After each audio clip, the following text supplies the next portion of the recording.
こんにちは、村雲です。今回の動画では、先日公開したビーマーコードを用いたスープラへのコーディングの動画が好評であったため、さらにマニアックなコーディング内容をお届けします。ビーマーコードを用いたコーディングでもあるため、兄弟車である Z4 のオーナーの方にもおすすめの内容となっております。また、後半ではビーマーコードを用いずに車両の隠しパラメータを表示する方法も合わせて紹介します。それではご覧ください。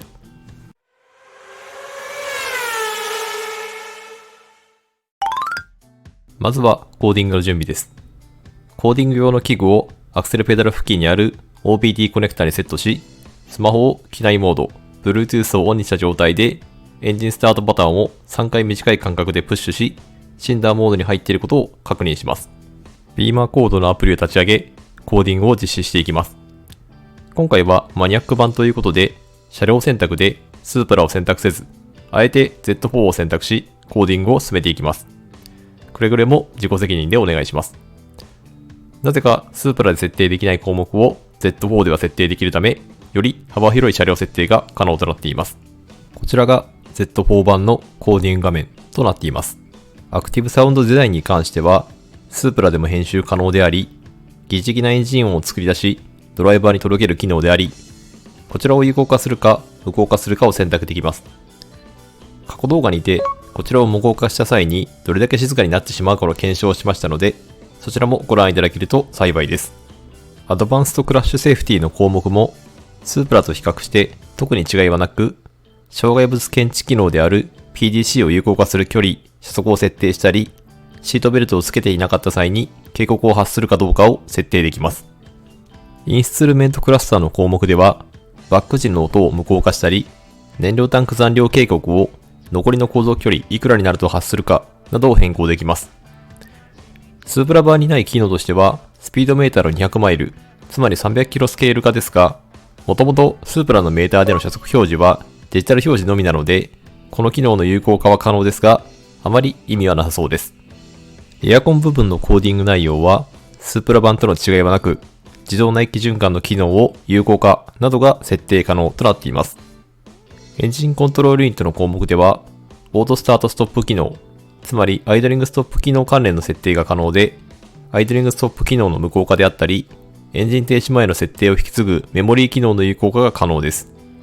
私はこのメモリー機能を有効化し、不満点の一つを解消することができました。その下のバッテリーの項目に関しては、スープラ版でも設定可能であり、バッテリー交換時にそのバッテリーの容量などを設定する項目となっていますが、基本的に操作不要と考えます。シートモジュール、運転席では、シートヒーター、クーラーの設定メモリがあり、どのくらいその設定をメモリし続けるかが設定でき、おそらくですが、無制限にすると、エンジンを切る前の設定をメモリし続けているものと思われます。ヘッドユニットの項目では、スープラ版との違いとして、スポーツ表示カラーの項目がありましたが、こちら、試しにオレンジからレッドへと変更してみましたが、特にスープラ側で変化はなく、スープラにとっては特に意味のない項目でした。その他項目はスープラと共通でしたので、先日アップした動画をご覧いただけると幸いです。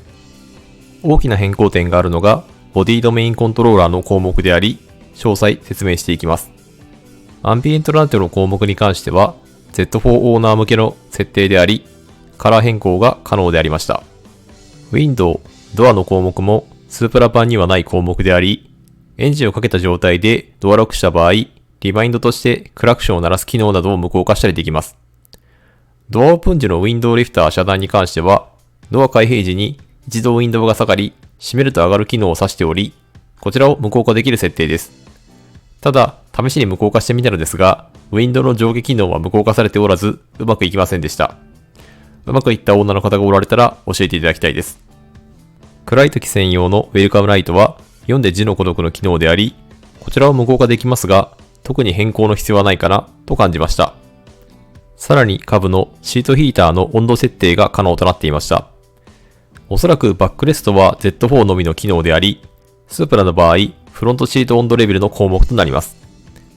こちらを操作することで、シートヒーターのそれぞれのレベルの温度を調整できます。デフォルトが何度かわかりませんでしたが、一度刻みで調整可能となっています。スープラのシートヒーターはレベル1から熱すぎて不不満点にも上げてしまっていたので、この機能はありがたかったです。テールゲートの項目もスープラ版にはありませんでしたが、おそらくスープラには意味のない機能だと思われます。ロック解除後のみテールゲートを開くことは、トランク下にオープナーが存在しないスープラにとっては関係ない設定であると考えられるからです。ドライビングモードの項目では、通常エンジンスタート時はノーマルモードからになりますが、この設定を操作することで、エンジンスタートした瞬間からスポーツモードとすることが可能です。こちらコーディングしてみましたので、その際の様子をご覧ください。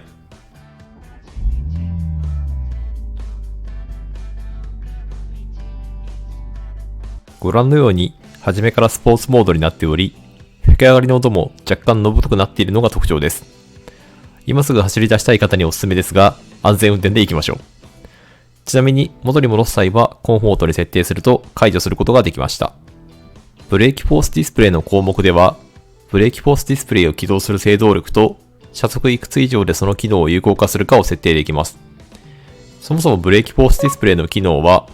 急制動時にブレーキランプが点滅し、急制動であることを後続車に知らせる機能となっています。この設定を変更できますが、そもそもスープラにその機能がついているかを検証するのが困難であるため、今回は設定を見送っています。ミラーの項目は、すでに過去動画で紹介済みであり、オートミラーチルト角度の設定では、バック時に助手席側のミラーが傾く角度を調整することができます。デフォルトだと下向きすぎて視界が悪く、不満点に上げていましたが、こちらの設定を変更することで解消できました。30度くらいがおすすめです。ライト関連に関しては、コメントの通りの設定が可能であり、こちらはスープラ版でも設定可能であるため、詳細は割愛します。Z4 版で設定できる項目は以上でありますが、マニアック版ということなので、さらにエキスパートモードでの追加設定を紹介します。エキスパートモードの一つ目は、ナビ画面の輝度調整です。まずはヘッドユニットの項目に入り、そこから左下のエキスパートモードを選択。3005番目の項目を選択し、DIM バリアントという項目の中の設定をオールドに変更することで有効化できます。このコーディングを実施することで、昼間におけるナビ画面の輝度調整がシステム設定から実施することができるようになります。あまり意識していなかったのですが、昼間のナビ画面の輝度は通常の操作では実施できず、暗く感じている方にはおすすめです。ご覧の通り結構明るさに違いがあることがお分かりになるかと思います。二つ目がかなりマニアックであり、車速の補正の無効化です。こちらはインストゥルメントクラスターの項目からエキスパートモードに入り、3000番の項目を選択して BCV なんたらの項目を選択します。おそらくコリレーションのドイツ語だと思われます。こちらの項目を下の設定に変更することで、速度の補正を無効化することができます。真偽のほどは定かではありませんが、普段のスープラの車両の速度計の値はプラス4分の3マイル、つまり約1キロ強高めに表示するようになっているそうで、このコーディングはその補正を無効化します。試してみましたが、体感できるほどの違いを感じませんでしたので、あくまでこんなことできるよという参考となれば幸いです。今回紹介するビーマーコードを用いたコーディング内容については以上です。ちなみにですが、コーディングを実施することで ECU の再起動がかかるため、毎回プログラマブルボタンの設定が全て消失。たまにですが、燃費の実績や日時の設定が消失しますので、注意が必要であり、ご承知しておいていただけるとありがたいです。続いてですが、スープラの隠しパラメータの表示法について紹介します。やり方としては、エンジンスタート後に、オドのリセットボタンを10秒ほど長押しします。そうすると、メーターに項目が現れ、その中のアンロックにカーソルを合わせ、またリセットボタンを長押しします。その後、コードのところでリセットボタンを押すことで数字が増えていき、それぞれの車両の VIN ナンバーの末尾6桁を足した値を入力します。私の場合は7でしたね。そうすると、ロックが解除され、様々な項目を確認することができます。温度の項目では、2段目に油温の生の値、3段目に冷却水温、4段目がまた油温となっています。この機能はエンジンを動かしている間は常に表示され続けており、サーキット走行中なので表示し続けることで、車両の状態をより詳細に把握し、オーバーヒートなどの未然防止が可能となります。ただ気になるのはそれぞれの値であり、油温は生値は低すぎる気がしますし、冷却水温に関しては高すぎる気がします。センサーがついている場所に依存していると思いますが、これの値を盲信するのは良くなさそうです。タンクの項目ではご覧の通り、現在のタンク内のガソリンの量がリッター単位で把握できますので、ガソリンを余すことなく使い切ることが可能となります。試しに実験を行い、タンク容量が合計 17.6 リッターの状態からガソリンを 29.59 リッター給油すると、タンクトータルで 48.6 リッター入っていると表示されていましたので、この数字はかなり正確であり、過去実施したような末端法での燃費計測がより正確にできそうです。以上、スープラの隠しパラメータ表示法の紹介でした。今回の動画の内容としては以上となります。このチャンネルでは他にも新型車の情報や愛車のスープラ関連の DIY 情報の発信を毎週行っております。自動車好きの方の参考となる情報を発信していけるよう努めていきますので、動画の高評価とチャンネル登録のほどよろしくお願いいたします。また、動画内で実施してほしい企画などありましたら、コメント欄までよろしくお願いいたします。それでは、ご視聴ありがとうございました。